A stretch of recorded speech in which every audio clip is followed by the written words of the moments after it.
Alléluia. Nous continuons dans cet enseignement extrêmement important sur la puissance dans la nuit. La puissance dans la nuit. Nous avons vu la nature de Dieu et de ses enfants. La nature de Dieu et de ses enfants. Nous allons maintenant aborder un aspect extrêmement important dans cet enseignement qui concerne la puissance dans la nuit. Nous allons aborder l'aspect qui parle de quoi? Du plan de Dieu et de la volonté parfaite de Dieu. Du plan de Dieu et de la volonté parfaite de Dieu.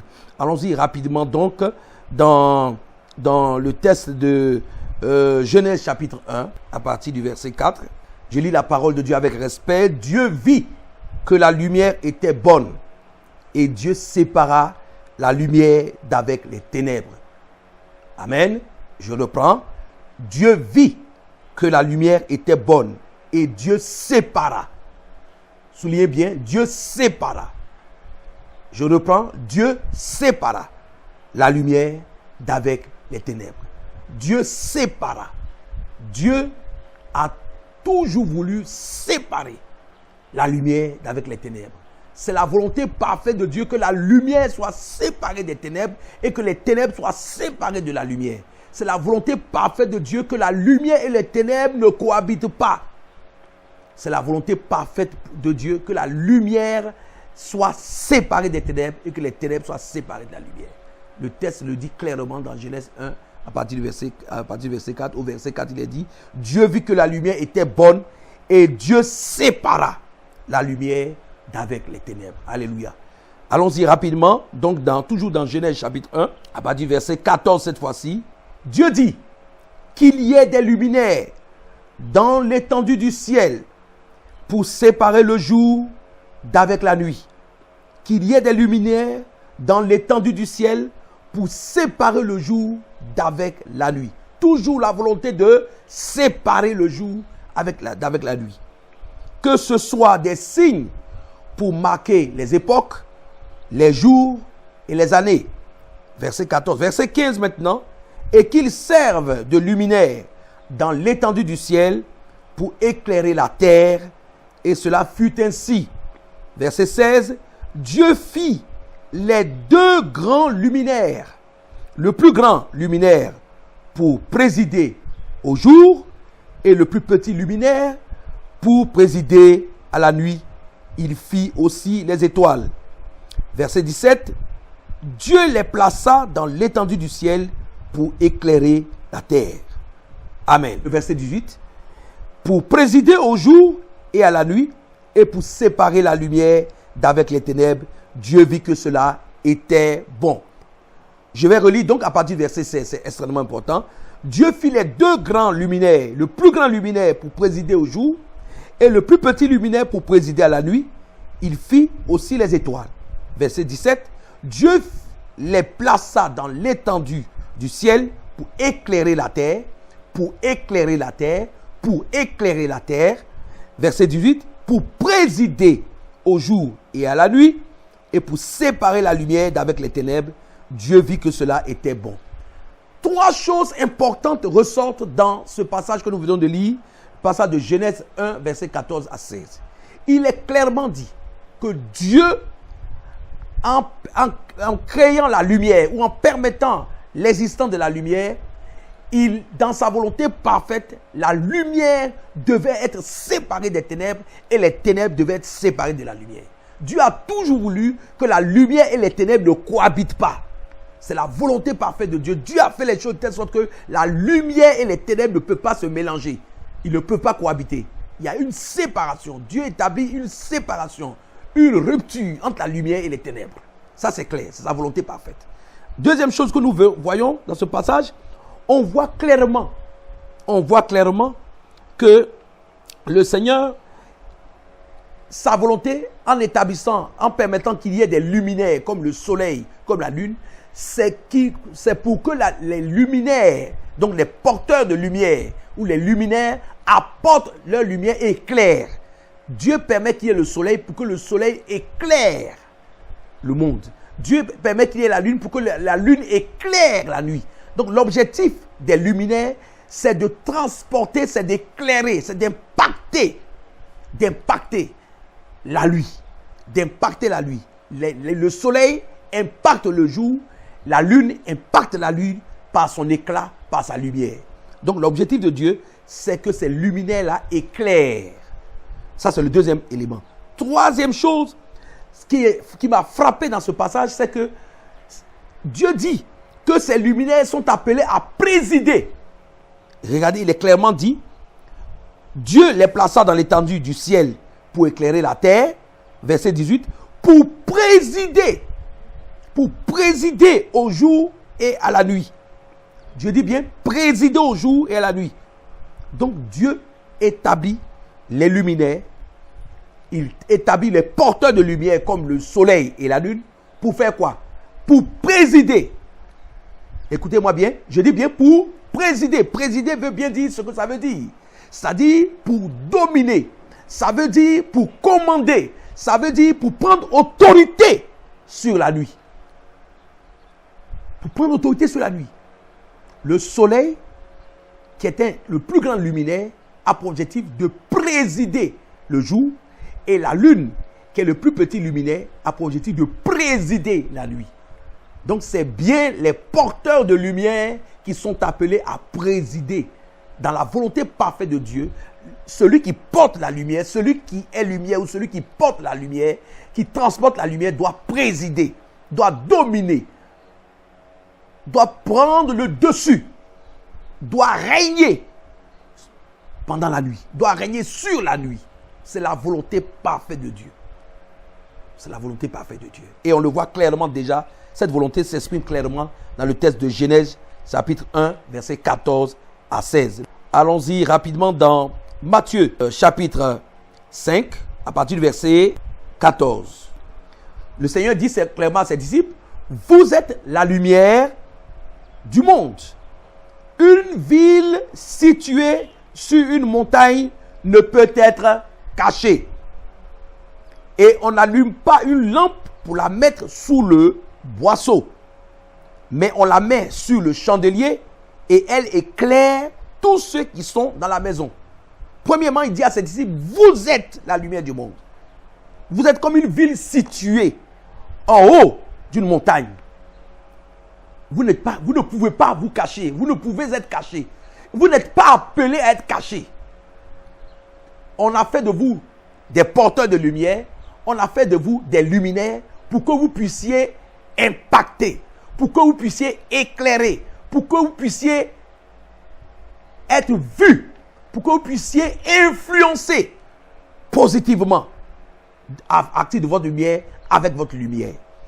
Verset 15 le dit, et on n'allume pas une lampe pour la mettre sous le boisseau, mais on la met sur le chandelier pour qu'elle éclaire tous ceux qui sont dans la maison.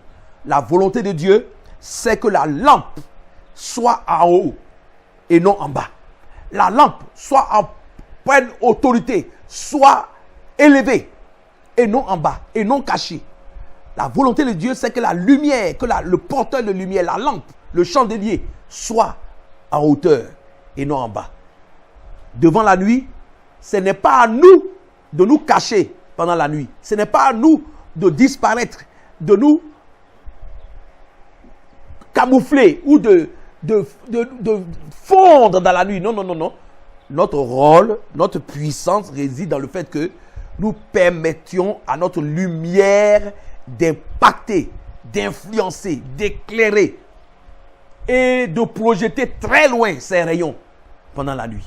Voici la volonté de Dieu, que la lumière préside, que la lumière domine, que la lumière supplante, que la lumière règne sur la nuit ou pendant la nuit, et non qu'elle soit totalement cachée et confondue et confuse dans la nuit. Non, la volonté du Seigneur, la lumière, bien qu'elle soit séparée des ténèbres, non seulement elle est séparée des ténèbres, mais elle est appelée à dominer et à régner sur la nuit, pendant la nuit.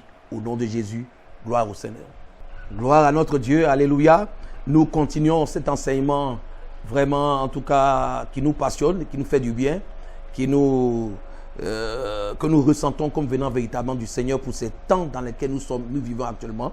Alors, nous étions en train de parler de quoi? Nous parlions donc du plan de Dieu et de la volonté parfaite de Dieu concernant notre vie en tant que chrétien, concernant la lumière, Nous avons lu plusieurs passages, Matthieu 5, versets 14 à 15, qui montraient clairement qu'en tant qu'enfants de Dieu, nous sommes la lumière.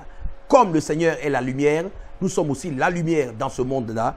Et montrant aussi clairement que la volonté de notre Dieu, c'est que la lumière soit placée à un endroit stratégique qui lui permet d'impacter, d'influencer vraiment grandement et positivement l'humanité entière. La volonté du Seigneur, c'est que la lumière impacte puissamment. On l'a vu clairement dans Genèse 1, versets 14 à 16 aussi, que Dieu a toujours voulu, comme dans Genèse 1, 4, que Dieu a toujours voulu qu'il y ait une séparation claire, une démarcation entre la lumière et les ténèbres. Il n'est pas question pour Dieu que la lumière soit confondue, soit mélangée totalement aux ténèbres. Ce n'est pas possible. Dieu a toujours voulu qu'il y ait une séparation entre la lumière et les ténèbres. C'est sa volonté parfaite. Et on a vu encore que le Seigneur a choisi, dès le départ, depuis la Genèse, les luminaires pour présider. Il le dit clairement, le mot qui est utilisé dans la Bible, c'est le mot présider la nuit ou présider le jour. Donc, présider, diriger, administrer, dominer, supplanter, ou j'ai failli dire quoi, tous les synonymes que vous pouvez avoir, vous pouvez imaginer, c'est-à-dire prendre de l'ascendant sur la nuit. C'est très important. Dieu a toujours voulu que la lumière soit en haut et non en bas. Que la lumière soit visible, impacte, soit influence puissamment et qu'elle ne soit pas cachée ou dissimulée ou confondue ou confuse. Voilà la volonté du Seigneur qui apparaît. Alors voyons, allons-y rapidement dans 2 Corinthiens chapitre 6 à partir du verset 14. Ne vous mettez pas avec les infidèles sous un joug étranger. Car quel rapport y a-t-il entre la justice et l'iniquité? Et qu'il y a-t-il de commun, ou qu'il y a-t-il de commun entre la lumière et les ténèbres? C'est ce que la Bible dit clairement. Verset 15. Quel accord y a-t-il entre Christ et Bélial? Christ, c'est la lumière. Bélial, c'est un des noms aussi du diable. Donc, Christ, c'est la lumière. Bélial, c'est les ténèbres. Quel accord y a-t-il entre Christ et Bélial? Ou quelle part a le fidèle avec les fidèles? Quel accord y a-t-il, verset 16, quel accord y a-t-il entre le temple de Dieu et les idoles? Car nous sommes le temple du Dieu vivant. Alléluia. En tant qu'église, corps de Christ, en tant qu'église, pierre vivante, nous sommes le temple de Dieu, du Dieu vivant. Comme Dieu l'a dit, j'habiterai et je marcherai au milieu d'eux. Je serai leur Dieu et ils seront mon peuple. Verset 17 dit clairement, c'est pourquoi sortez du milieu d'eux. Sortez du milieu d'eux, sortez du milieu d'eux, sortez du milieu d'eux, dit la parole de Dieu, et séparez-vous, dit le Seigneur. Ne touchez pas à ce qui est impur, et je vous accueillerai. Je serai pour vous un père, et vous serez pour moi des fils et des filles, dit le Seigneur Tout-Puissant. Clair, clair, clair comme de l'eau de roche, la volonté de Dieu, qu'il n'y ait pas de rapport incestueux entre la lumière et les ténèbres.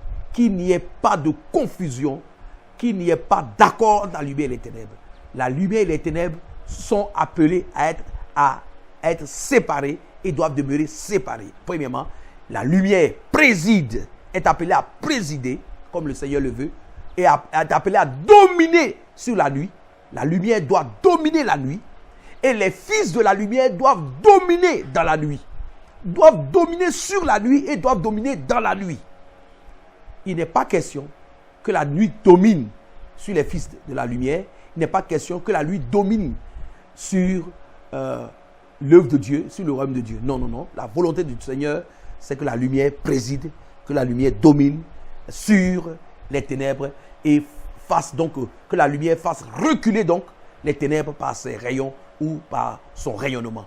Alléluia. Que le Seigneur soit glorifié et que son nom soit béni. Donc le plan parfait de Dieu, il est clair. Il est clair. Nous sommes lumière pour impacter. Nous sommes lumière pour être en haut. Pas de façon orgueilleuse, mais par notre influence simplement. Pour avoir une position stratégique. occuper une position stratégique. Le fait de placer le chandelier en haut, c'est une position stratégique pour que le rayonnement soit plus efficace. Quand vous le placez sous le boisseau, même si les lumières, dès que vous le placez sous le lit, mais son rayonnement devient un rayonnement qui est fermé, il est comme en prison. Pour que la lumière qu'il produit soit utile, il faut absolument que cette lumière soit libérée de toutes les contraintes et placée à un endroit stratégique pour qu'elle puisse éclairer. Voici la volonté de notre Dieu pour nous, en tant que ses enfants, concernant son œuvre, concernant son évangile, concernant ses serviteurs et ses servantes. Dieu voudrait que nous puissions être influencés, positionnés de façon stratégique pour impacter. Ce qui veut dire aussi que la nuit ne doit jamais nous effrayer. La nuit n'effraie pas un enfant de Dieu. Bien au contraire, c'est par la nuit que la lumière, ma lumière, devient plus visible pendant la nuit que pendant le jour.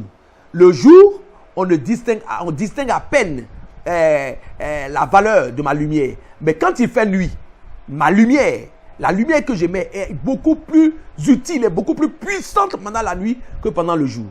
Ça, il faut faire attention à cela. Voyez? C'est pourquoi les enfants de Dieu ne devraient pas avoir peur de la nuit. Bien au contraire, ils doivent s'affirmer pendant la nuit. Ils doivent démontrer le Dieu de lumière qui est en eux pendant la nuit. Ils ne doivent pas avoir peur de la nuit. La nuit ne nous effraie pas. Bien au contraire, la nuit nous permet de briller davantage, d'éclairer davantage, d'impacter davantage et d'être visible à très longue distance, très loin, être visible grâce à notre lumière. La lumière nous permet d'être visible fortement et puissamment dans les ténèbres. La nuit ne nous effraie pas. La nuit ne nous fait pas peur. La nuit n'est pas du domaine de Satan, n'est pas le domaine de prédilection de Satan. La nuit, au contraire, nous est favorable. La nuit nous est favorable, nous, enfants de la lumière. La nuit est bonne pour nous. C'est dans la nuit que nous présidons. C'est avec la nuit que notre autorité est valorisée et qu'elle est manifestée pleinement au nom de Jésus. Amen.